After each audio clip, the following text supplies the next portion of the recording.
여러 지표들을 보면은 지금 우리 경상수지 적자라든지 이 가계 대출이라든지 외환이라든지 그리고 외환 보유고라든지 여러 지표가 이 경제 위기를 예고하고 있다라는 표현이 좀 맞는가 모르겠어요. 추경호 부총리는 뭐 전혀 그렇지 않다 한다. 전문가들도. 예, 그런데 지금은 우리나라만 그런 게 아니라 세계 경제가 위기 속에 들어가기 때문에 상당히 그 부분들이 깊고 길 수 있다. 이런 두려움들이 상당히 많죠. 그 가운데서 윤석열 정부의 어떤 경제 정책에 대해서 국민의 47%는 F학점을 평가하고 있고 D학점 12.3까지 합하면은 59.1%가 이 부정평가를 하고 있습니다. 이 상당히 더욱더 불안할 수밖에 없는 그런 수치인데요. 우리 황 소장님 어떻게 보고 계십니까? 지금 경제가 굉장히 심각해지는데 말로는 심각성을 자각한다 하면서 실제 이 문제에 대해서 물가가 10월 달에 정점이다. 또 이 금리 부분에 대해서 지금 한국은행이 빅스텝은 없다고 했다가 한번 했고 또 한 번 더 해야 될 상황으로 몰리고 있고 그러면서 이 환율 부분과 관련해서도 문제될 게 없다 했다 하지만은 많은 사람들은 환율 방어가 안 될 거라고 보고 있다라고도 이야기를 하고 있어요. 그래서 추경호 지금 이창용 최상목으로 이어지는 지금 이 경제 라인이 굉장히 좀 위태롭다. 실제 상황 파악을 제대로 하는 거냐? 부채 문제가 터질 거다. 지금 전세까지 합치면 3,200조라잖아요. 가계부채가 154% GDP. 근데 이런 부분들을 지나치게 안이하게 생각을 하고 마치 대처 가능한 것처럼 지금 넘어가고 있는데 저는 이 경제 문제를 지금처럼 재벌이나 기득권에 방점을 두고 이런 식으로 끌어가다가는 제가 볼 때는 아마 전 내년 한 3월쯤에 최악의 상황이 지금 전 세계가 밀어 닥치면서 한국에도 시작될 거라고 봐요. 자, 그럴 때 과연 버틸 수 있겠느냐? OS 때처럼 그냥 하고 하루아침에 그냥 무너져 버릴 수도 있어요. 그래서 이 부분에 대해서 윤 정권이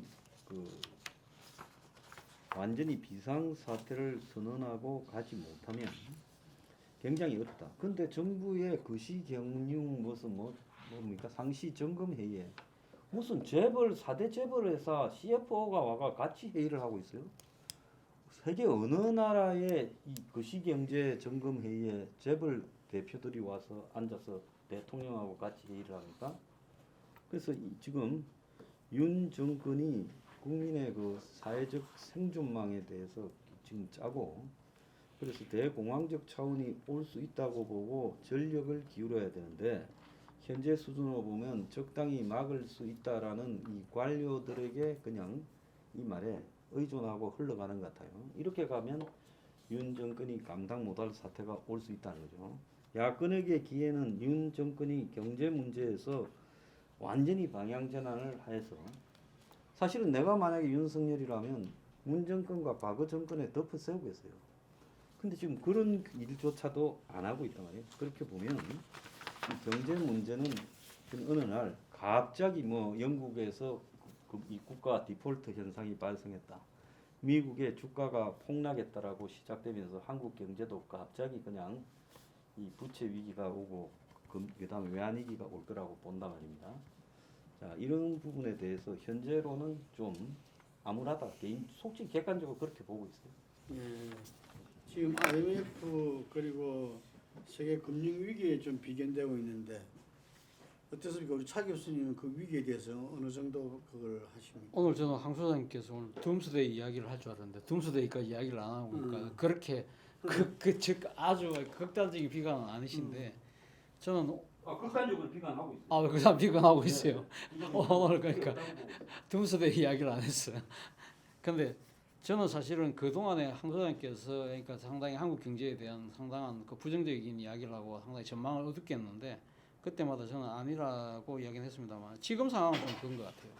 지금 그러니까 윤석열 정부 집권 이후에 사실 윤석열 정부 윤 대통령이 맨날 하는 게 입에 달고 사는 게 자유주의 아닙니까? 자유주의라고 한다면 이 말 그대로 작은 정부를 그 할 수밖에 없는 상황이라고 한다면 가면 할 수 있는 비상경제 대책이라는 거는 결국 감세, 규제 완화, 수출 몰빵 이건데 지금 감세 지금 사실 하기가 쉽지 않지 않습니까? 지금 상당히 지금 재정이 지금 적자가 나고 있는 상황에서 대규모 이렇게 감세를 할 경우에는 이번에 영국이 사실 감세를 냈다가 지금 지금 트러스 그러니까 지금 총리가 지금 자신의 정치 생명이 오락가락하고 지금 보수당 정권이 지금 위험한 상황에 빠져 있는 상황이기 때문에 이런 거 본다고 한다면 감세 자체도 쉽지 않다. 그러니까 또 그러고 감세 자체가 세법을 개정해야 되는 사항들이 있기 때문에 이러한 부분들이 지금 이 압도적인 여소야대의 관계 속에서 민주당과의 이런 관계가 거의 파탄 지경인데 과연 이 민주당을 설득해낼 수 있느냐 그런 측면에서 보면 감세라는 부분도 상당히 위기 돌파의 방안이 아니다. 그리고 규제 획파도 마찬가지죠. 규제 획파도 결국은 여러 가지 그러니까 중대재해법이라든지 주 52시간 노동 문제라든지 뭐 파견 근로자라든지 이런 것들이 다 입법 사항이잖아요. 이런 부분들에 대해서 그러니까 민주당하고 지금 협의가 되지 않는 상황에서 아무리 뭐 그러니까 뭐 한다고 하더라도 될 수가 없는 상황이다. 그리고 지금 뭐 나름대로 하니까 지금 내수는 죽었다 하더라도 가면 지금 그 수출이라도 열심히 해서 뭔가 이게 성장률을 높이려고 하는 것도 이것도 안 되잖아요. 지금 IRA다, 전기 뭐 지금 배터리다 뭐 이런 식으로 해서 미국이 지금 자국산이 아닌 거에 대한 상당한 그 지금 규제를 가하고 있는 상황이기 때문에 이 부분에 대해서 이번에 미국에 순방 가서 제대로 뭐 48조 스탠딩 한다음에 갖고 과연 무슨 이야기가 될 수 있을까요? 그리고 좀 미국도 자유코가 지금 석자인데 지금 11월 중간 선거를 앞두고 지금 인플레이션 감축법안 같은 경우 후퇴할 수가 없잖아요. 그리고 설사 아마 선거가 끝난다 하더라도 좀 이 선거의 전망은 지금 다시 또 공화당이 잡는 그러니까 이기는 상황이라고 한다면 아마 바이든은 말 그대로 지금 식물 대통령이 될 가능성이 높은데 이러한 상황에서 미국과의 뭔가 이 지금 뭔가 이 한국의 여러 가지 어려운 부분들을 타결한다는 부분도 어려운 것이고요. 그리고 중국 시장 자체도 지금 상당히 지금 제한적일 수밖에 없는 상황으로 흘러가고 있지 않습니까? 지금 뭐 안보 위기가 가속화되면서 중국하고 우리하고 관계도 지금 안 좋아지는 상황이고 그리고 특히 미중 패권 경쟁 때문에 우리가 지금 그러니까 지금 공급망 상황에서 미국 쪽으로 확실하게 지금 방향을 선회를 했기 때문에 중국과의 그런 무역 자체도 쉽지 않은 상황이다. 그렇다고 한다면 결국은 경제 위기가 현실화될 가능성이 점점 더 높아지는 것이 아닐까. 그래서 저 개인적으로도 상당히 좀 걱정이 많이 되는 그런 상황입니다. 동 차장님 이게 제가 앞에 이야기했던 윤석열 정부의 그 경제 성적, 경제 정책에 대한 아주 좀 혹독한 평가잖아요, 이게. 그런데 어떻습니까? 이 경제에 대해서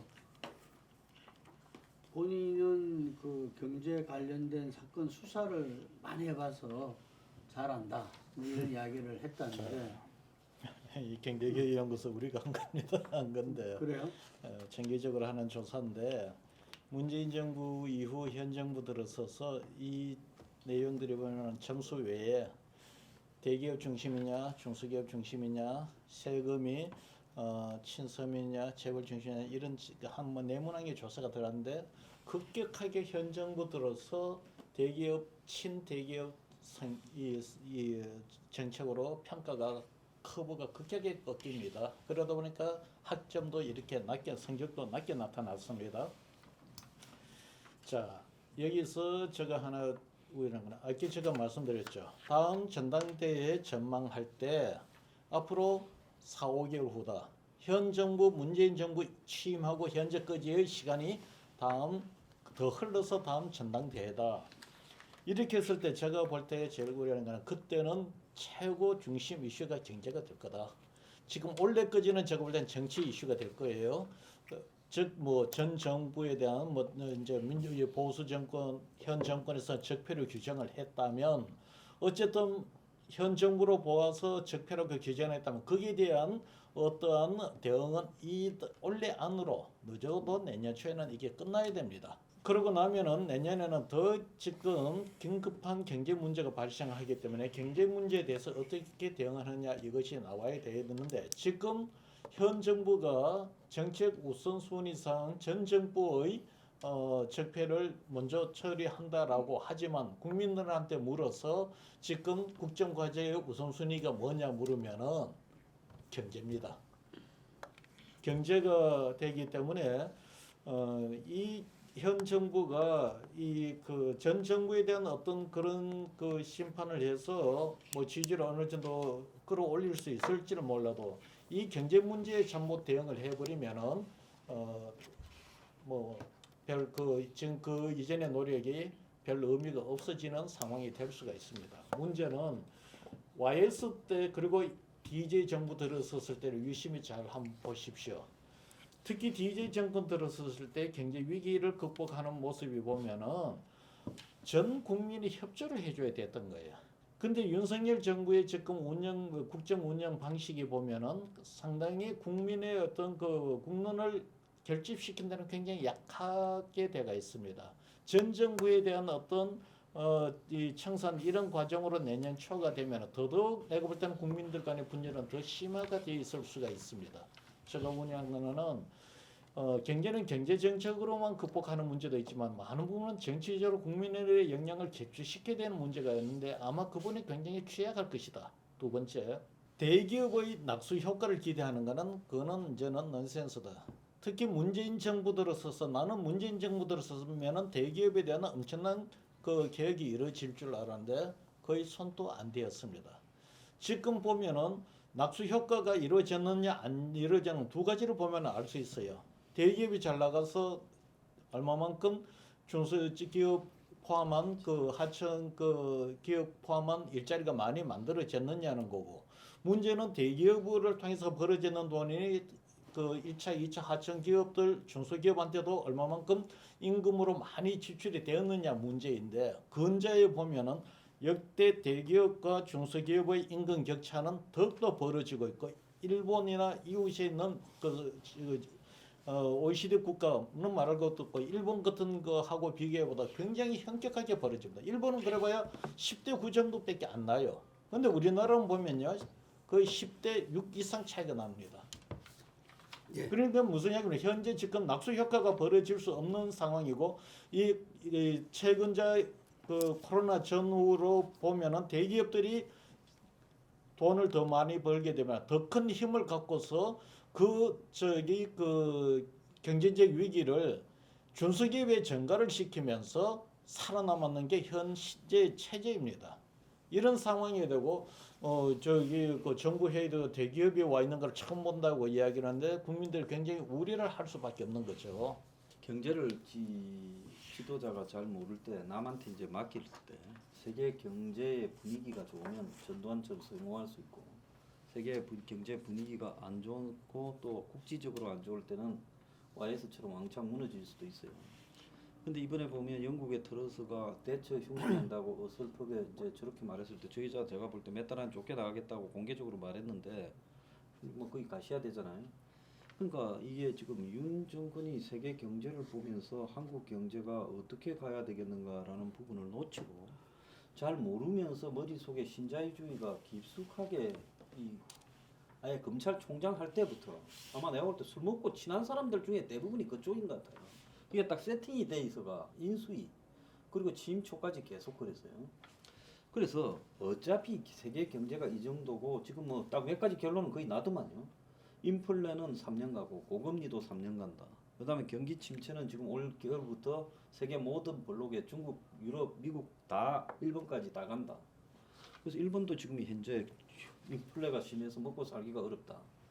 자 그렇다면 이때 이제 각 나라들은 금융위기 아니면 이제 부채 위기 그리고 저 뭡니까 외환위기 이 세 개 중에를 겪을 건데 한국은 지금 이게 거의 다 동시다발로 올 가능성이 매우 큰 상황이에요.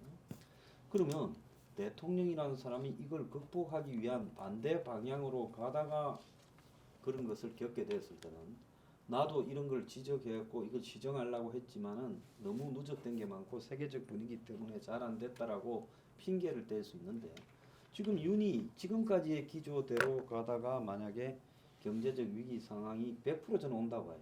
내년 초 봄에.